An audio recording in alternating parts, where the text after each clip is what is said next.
Ever since releasing the first iPhone in 2007, Apple has grown from just your regular computer company to the biggest phone manufacturing company by market share in America. That's a pretty decent success story, right? Yes, it is. And it appears that Apple isn't about to rest on its laurels. Like most huge companies, they're going to be expanding into a separate industry entirely. And what's that industry? The automobile industry. In today's video, we'll be going over Apple's recent success and their plans to expand into the automobile industry and create an Apple car. Before we start, please smash the like and subscribe buttons. Have you done that? Amazing! You're the coolest person alive. No, seriously. Okay, now let's get to it. Where do we start from? The very beginning, of course. And when is the very beginning? Late 2014. In late 2014, rumors first surfaced that Apple CEO Tim Cook had approved a secret program and had assigned it to Vice President Steve Zadesky, a former Ford engineer, as project in charge. At first, no one knew what this project was, and most people naturally assumed it had something to do with a secret feature of the iPhone. But over the next few months, it appeared that the secret project had nothing to do with phones. Instead, it had everything to do with cars. Apple was rumored to have hired the former president and chief executive of Mercedes-Benz Research and Development North America, Johan Jungwirth, and at least one transmission engineer to help with the project. By the beginning of February, the rumors didn't just say that Apple was working on a secret project with only 3 or 4 employees in the know. Instead, it said that a substantial number of employees at the company were already working on the project. This was just a ridiculous leap in the span of a few months that most people decided that the rumors could simply not be true. But they persisted. Each week, new rumors on the progress Apple was making were hitting the internet. And in the middle of February, the rumors said that Apple was already looking into poach the workers at Tesla. In the same month, Apple board member Mickey Drexler stated that Apple co-founder and CEO Steve Jobs had plans to design and build a car. He went forward to state that Steve Jobs had plans to build an electric car, but those ideas came when Tesla already debuted their electric car. Additionally, at the time, Apple was focused on developing the iPhone, so they couldn't have put a lot of effort into making the Apple car. But things had radically changed in 2014. The iPhone was already ridiculously successful, and it seemed like Apple had struck gold with the design of the phone. There was no competitor worth mentioning on the horizon, and it was the perfect time for Apple to get things in motion. Later that February, the Wall Street Journal finally ran the story and claimed that Apple Car wouldn't be a car. Instead, it would be a minivan. The Sydney Morning Herald went a step farther and said that Apple would start making cars in 2020. Of course, that turned out to be wholly inaccurate, as we are in 2021 and we don't see an iCar 1 Pro Max or something. But that doesn't mean that the rumors were entirely wrong. It doesn't mean that they were all wrong. That's probably why the rumors didn't go away. That May, Apple investor Carl Icahn came on record to say that he believed the rumors. He said he was pretty certain that Apple would start dabbling in the automobile industry in 2020. A few months later, The Guardian released a report that said that officials from Apple were having preliminary meetings with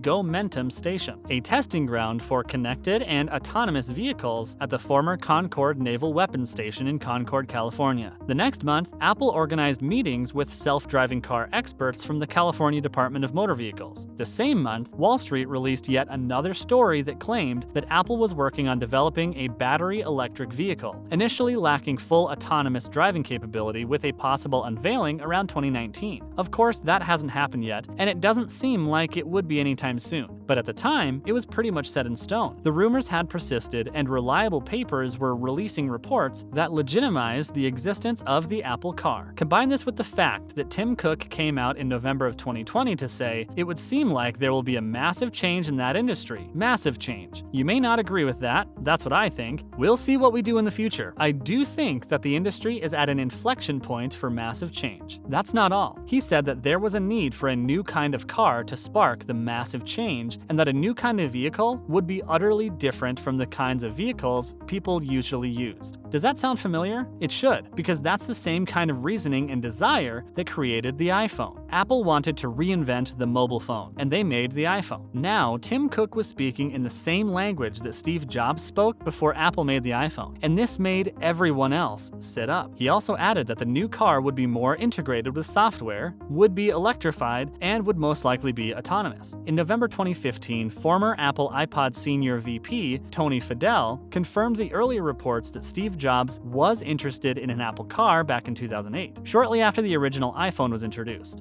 it seemed like the Apple car mission was going to happen. Of course, all this talk of Apple and electric cars got to the ears of Elon Musk, who was building exactly the kind of cars that Tim Cook said would take the automobile industry in a new direction. In 2016, Musk said that Apple would probably make a great electric car. He also said that Apple couldn't hide their car program, especially as they had hired over 1,000 engineers to do it. Of course, Apple didn't hire 1,000 engineers, but they did hire a lot of engineers. Later that year, the Wall Street Journal claimed that Apple had convinced retired senior hardware engineering executive Bob Mansfield to return and take over the Titan project. And yes, they were calling the project the Titan Project. However, a few days later, Apple hired Dan Dodge, the founder and former chief executive officer of QNX, BlackBerry Ltd's automotive software division. This was a huge shift in hiring policy, and a while later, Bloomberg reported that Apple no longer wanted to make cars, but instead wanted to make automatable software for cars. Of course, the car project was still a go, but the software was the most important thing. This was further supported when two Apple computer scientists published research proposing a 3D detection system called VoxelNet, which they said would work effectively at helping autonomous cars avoid collisions with pedestrians and cyclists. In 2018, Apple made the big announcement that everyone was waiting for, except it wasn't that big announcement. The company announced that it would be working with Volkswagen to create a driverless vehicle to shuttle its employees to and from work. So it wasn't quite the iCar Pro XS Max, but it was something. But was that all? Well, not entirely. In July 2019, a high-profile case saw the FBI catch an ex-Apple employee and charge them with stealing trade secrets from the company to take to a Chinese car startup. This made it clear that Apple has quite a lot in the Apple Car project. It had invested so much that the knowledge it had was worth stealing. If you're enjoying this video so far, please hit the like button to help us know you love it. Also, don't forget to smash that subscribe button so you can become a part of this community. We'll love to have you here. Now, moving on. So, will Apple sit on all of that knowledge forever, or will they do the shocking thing and release the Apple iCar 1? The answer seems to be no one knows. In January 2021, CNBC claimed that 200 employees in Apple's autonomous systems division were laid off at the end of January. This would suggest that Apple has canned the project, wouldn't it? If not, why would they lay off important workers? However, a Bloomberg report recently claimed that there is a team of people at Apple working on drive systems, vehicle interior, and external car body designs, though rather than just the underlying self-driving system. The most shocking thing about the report was that a lot of Tesla ex-workers were said to be working on the project. The report also said that the global health situation is slowing down progress because the team is working entirely from home. But that's not the important part of the report. The most important part is that the team exists. Whether it's working slowly or quickly is rather irrelevant. The Titan project is still alive. Now, when will the car be coming to the roads? Well, no one can know for sure. Until Tim Cook comes on stage with the car and announces it, it's almost impossible to say for certain that the car will exist. However, people who are familiar with the progress that has been made on the car say that it is not yet ready at all. Even the Bloomberg report that said that the Titan team was still working on a vehicle said that the vehicle is nowhere near completion, and that it would take at least half a decade for the car to be released. Of course, that may not be true, as many people also thought an Apple car would already be around by now, but the fact that the Titan team is still together and working surely means that Apple has not yet given up on their Apple Car dreams. And that may be all the Apple Car needs to come to life, a team that simply won't take no for an answer. This is the part where we draw the curtains for today. If you enjoyed this video, don't forget to smash that like button and subscribe button. Also, turn on post notifications so you'll always be the first to watch our videos. Goodbye, and remember to stay safe.